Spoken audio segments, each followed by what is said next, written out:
Hey everybody, it's great to see you on this snowy Friday. I don't know, the weather has been extremely weird in the Richmond, Midlothian area, just in the Virginia area in general. I don't know about you guys, but I'm so excited to see all of y'all and to bring you the devotional today. And so I got kind of a doozy one. We're gonna do some reading today. So as we're going into this new year, there was a really great story and sermon that I heard as of recently that I wanted to share with you guys. And so this is talking about seeking counsel over confirmation in our friends. So I don't know if y'all have ever heard the phrase, show me your 5 closest friends and I can tell who you are without even meeting you. And it's a very, very true statement. The people that we surround ourselves with the closest are going to be the ones that influence us the most. And so we're going to talk about a story in the Bible that deals when that doesn't exactly go, you don't surround yourself with the best people. And the story actually comes out of 1 Kings 12, and this is a story of Solomon's son. Okay, so I'm going to read just a little bit out of here. So, Solomon's son consulted the older men in the area when he was becoming king. And in verse 6 it says, "What answer do you advise me to give these people?" Get to word choice in a minute. They replied, "If you want to serve this people well, give a favorable answer to their request, and they will always serve you loyalty." So pretty much what your dad did was we worked extremely hard. So the people want a lot lighter of a reign. Give it to them and they'll be faithful to you. But he ignored the advice of the older men and went instead to young men who had grown up with him and who were now his advisors. Okay, young men who grew up with him. Those are his close friends, okay? "What do you advise me to do?" Now, hold up. Is there a difference in the words right there? When we were talking to the other one, it says, "What answer do you advise me to give these people?" Okay. Then he goes to, "What do you advise me to do?" Almost like it's saying like, hey, what are we going to do about this? Very different response. And they said, "This is what you should tell him. My little finger is thicker than my father's waist. Tell them my father placed heavy burdens on you. I will make them even heavier. He beats you with a whip, and I'll beat you with a horsewhip."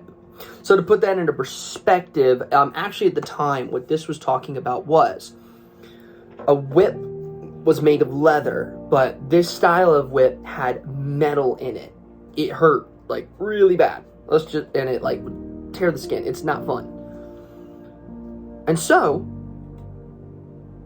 pretty much what this caused was down in verse 16. When the people saw the king, they wouldn't listen to him. They shouted down with the king. "We don't want him." And so the people of Israel rebelled in verse 17, leaving him as only king who lived in the territory of Judah. Does that mean what I think it does? Yeah. Split up. It's still split up to this day. And we can trace it back to this story. Because he didn't have people around him. And here's another thing. The reason I just talked about seeking counsel over confirmation, he did not go to the elders looking for counsel. He already knew what he wanted to do. He dismissed them immediately. It says that they even went away for 3 days, came back, and told him the exact same answer. And he said, "Nope, not going to do it."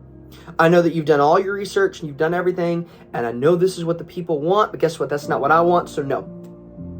I'm the king, I make the rules. And his friends, they just confirmed what he wanted to hear. It's like, I always have to, when I'm talking like a songwriter or something, when I give someone a song, I have to be very careful of the people I pick, because I want someone to give me real hard feedback. Trust me, I have some people in my life that I can give my song to, and I know that they will not beat around the bush. They will tell me if it's good, and they will tell me if it's bad. And that's what we need to surround ourselves with, is people that will help us make the right choices in our life.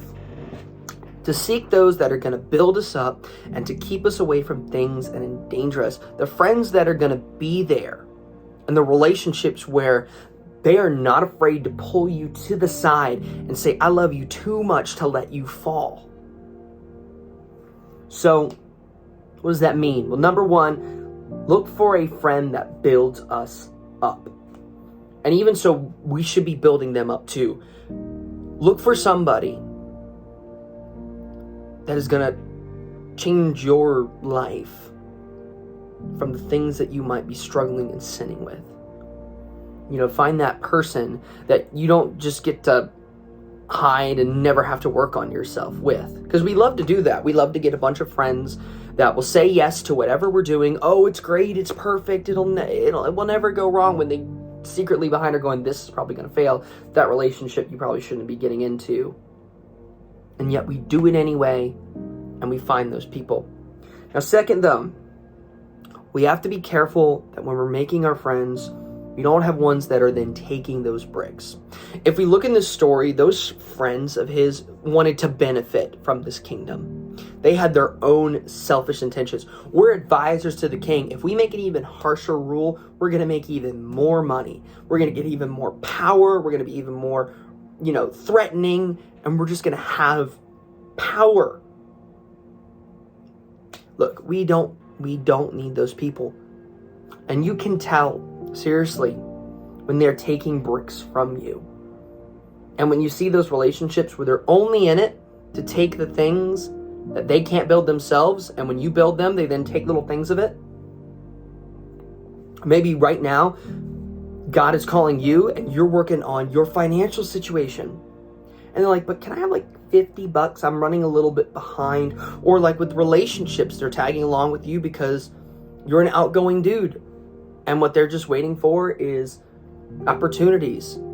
They just want to go in the room to try to find those people that'll get them ahead in life. Now, here's the other thing.